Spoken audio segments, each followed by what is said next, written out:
SMC series के day 10 में आपका स्वागत है। आज हम समझेंगे ऑर्डर फ्लो क्या है और इसे कैसे यूज करें। तो देखिए, यहां मार्केट एक अपट्रेंड में है, लेकिन एक पॉइंट पर प्राइस रिट्रेसमेंट लेकर थोड़ा नीचे आता है और इसके बाद प्राइस एक इम्बैलेंस मूव के साथ दोबारा ऊपर चला जाता है।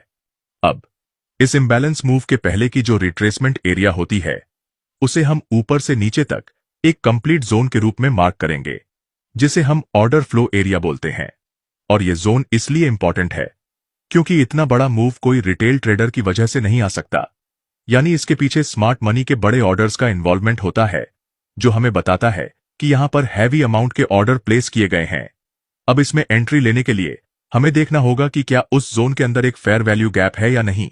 इस केस में यहां एक फेयर वैल्यू गैप दिख रहा है, इसलिए इस जोन को हम मार्क करेंगे।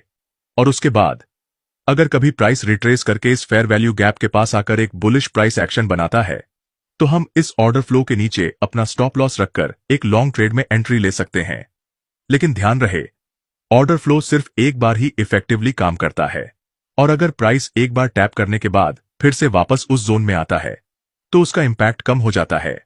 और सबसे जरूरी बात, ऑर्डर फ्लो को तभी मार्क करें जब वो एक इंपल्सिव मूव के साथ ब्रेक ऑफ स्ट्रक्चर क्रिएट करे। और अगर आपको इस टॉपिक की डिटेल्ड पीडीएफ चाहिए, तो कमेंट